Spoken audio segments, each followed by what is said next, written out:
Mellow greetings, everybody. My name is James. I am from the internet, and today we are going to be talking about the dream of home ownership.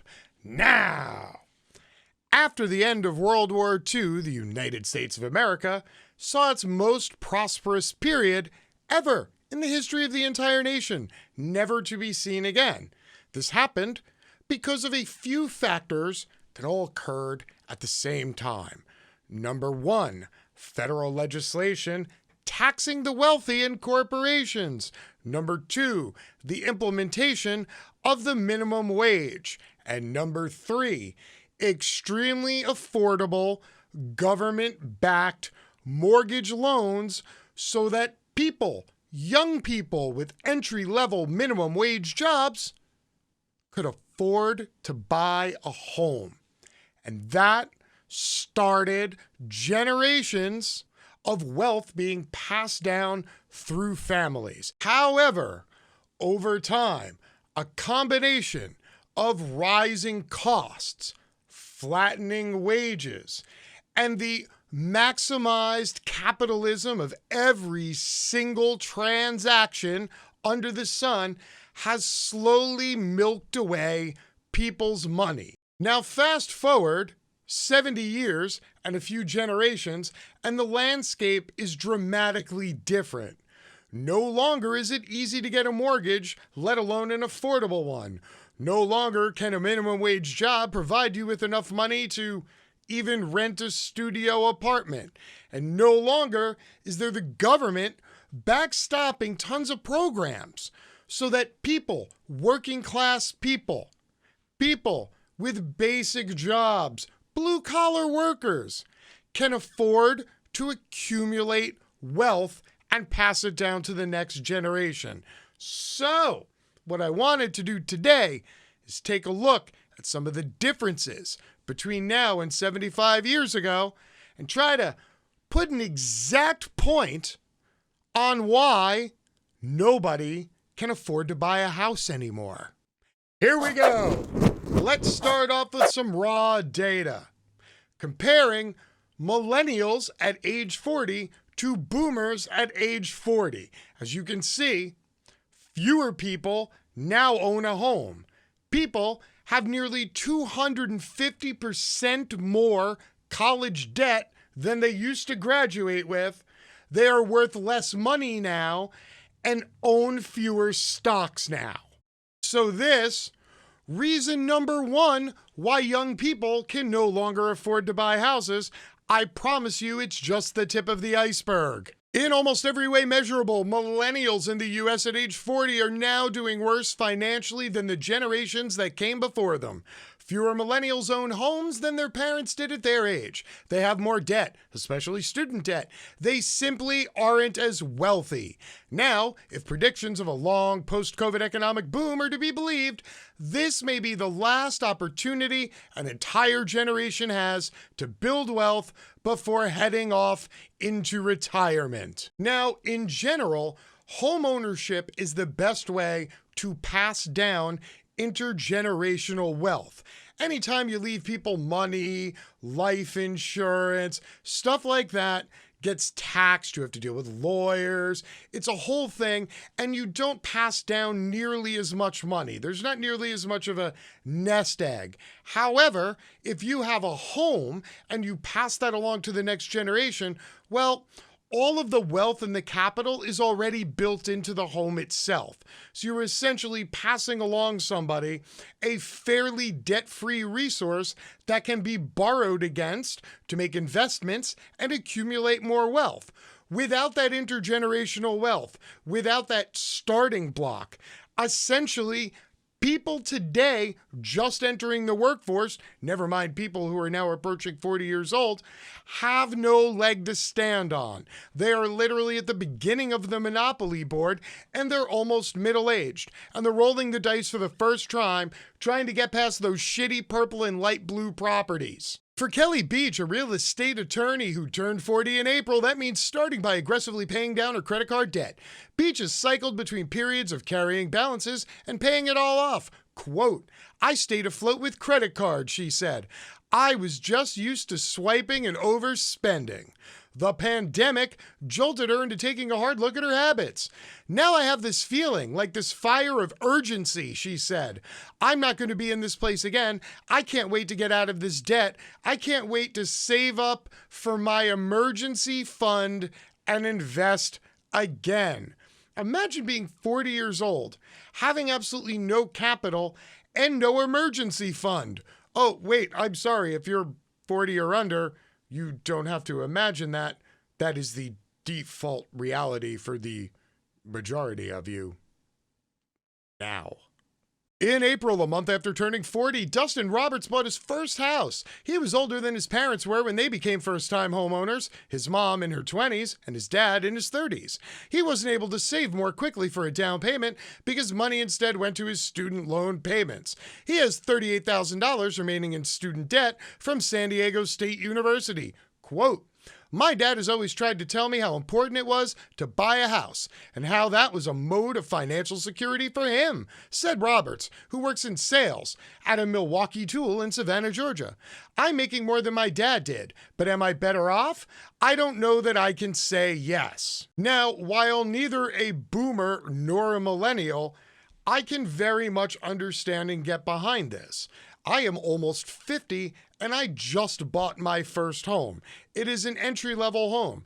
It is very modest, but frankly, I was at a point where if I didn't get into something, I too was going to be living in a 700 square foot apartment, paying rent to a national realty corporation for the rest of my natural life. Up next is a median value chart. As you can see here, the yellow line, that's income.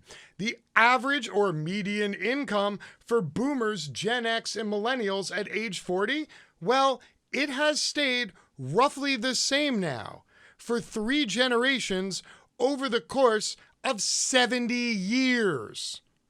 I need you to wrap your head around that.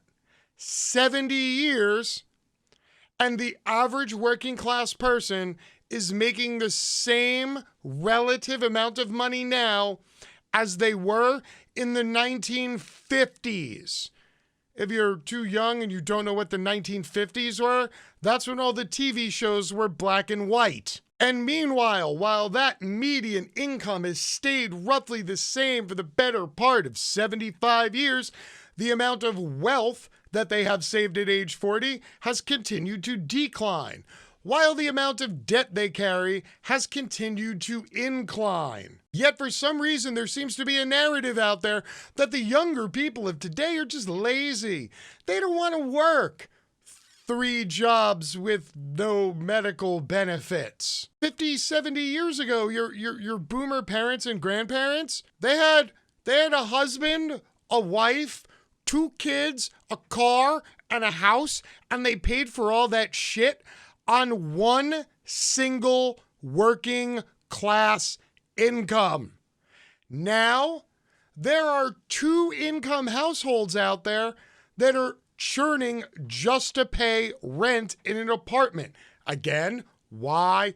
Because the cost of everything has escalated, while the amount of money people are getting paid has not changed since the days of black and white television.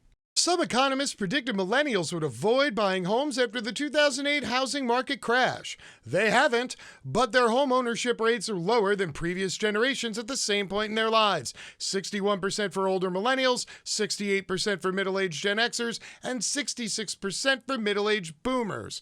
Quote, "The basic way that middle American households build wealth is through their homes. Millennials have been less likely to be homeowners. Fewer of them have begun the process of building home equity." And again, building home equity is the #1 source of middle-class passage of intergenerational wealth. If you can't buy a home, it is very difficult to leave more than a purse of pocket change to your kids and grandkids.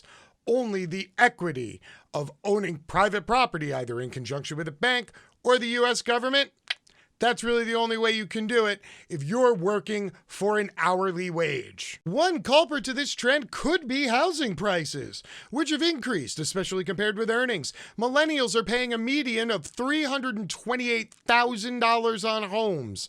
Boomers only had to spend $216,000, adjusted for inflation, in 1989. Wages, on the other hand, have only risen 20%. And if you get rid of that, and you use the inflationary rate, well, here's what that actually looks like today in the real world. Even adjusted for inflation, the price of a house has doubled in the last 3 generations. And again, this is while average salaries of the average working class American have stayed utterly and completely flat. In 2020, 18% of millennial renters said they plan to rent forever, up for the 3rd consecutive year. Among millennials who do plan to buy a home, 63% have no money saved for a down payment. And again, let's keep in mind, if you're buying a starter home, a working class home in most markets in the United States of America, you're still going to have to spend $200,000. And that means, depending on your mortgage requirements, you're going to need between 20 to 40 grand in cash to plunk down day one just to get the mortgage. And as you can see, 63% of people have $0 saved to plunk down a down payment and secure a mortgage, which means they're never going to get to buy a house, ever. The share of millennials living with their parents is also significantly higher than in previous generations. Quote, conceptually, that could help their wealth accumulation because they'd be paying less for rent and they could save more. But in practical terms of what happens is it's an indicator of lack of economic status, i.e., people who don't have jobs who pay well. It's almost like there are fewer and fewer higher paying careers out there, while more and more people are being turned into gig workers and subcontractors or people working for a very low hourly wage. And again, you can't ever accumulate enough cash to get a down payment to buy a house doing that now in this day and age. Another factor behind millennials not buying houses is that the housing market right now is ultra hot.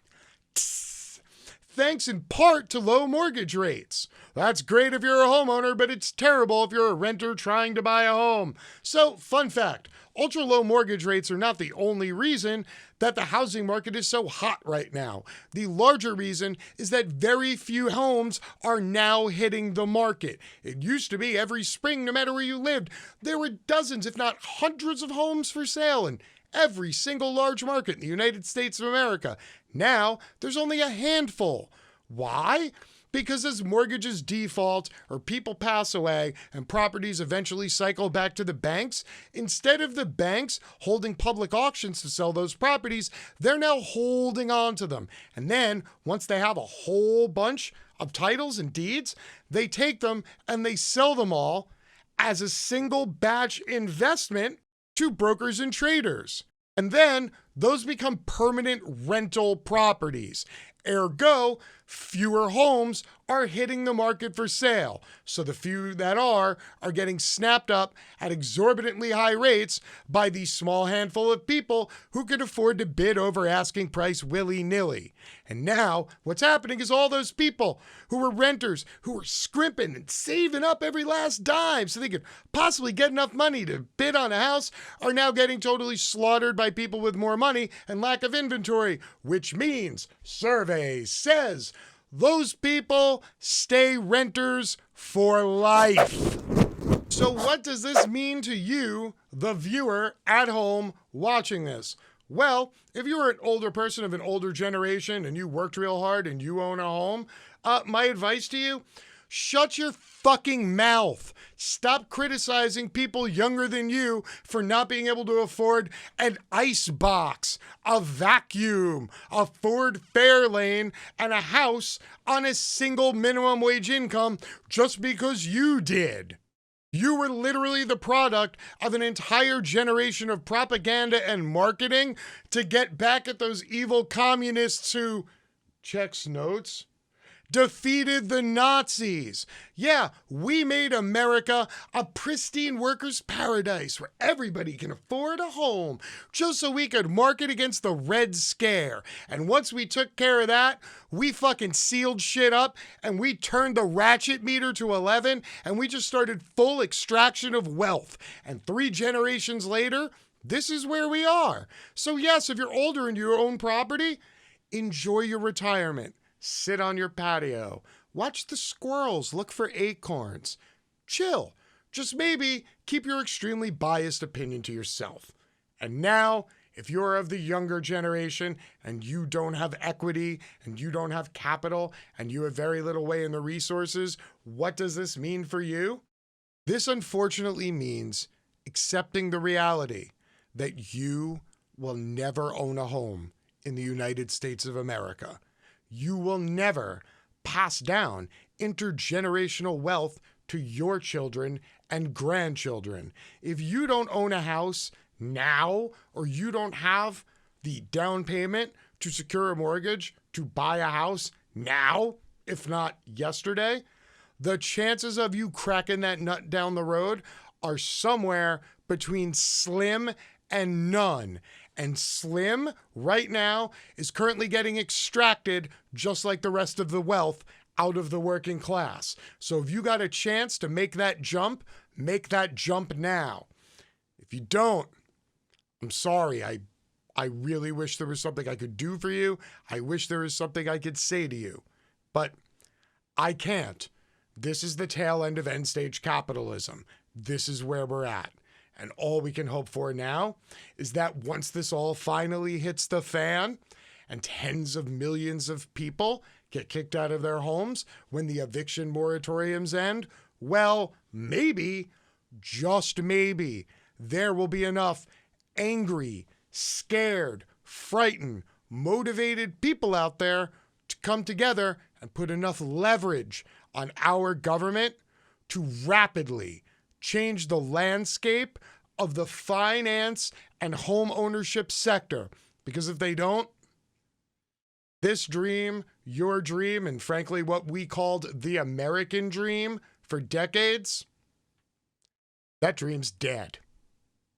Till next time, my name is James. I'm from the internet and I am out. Peace.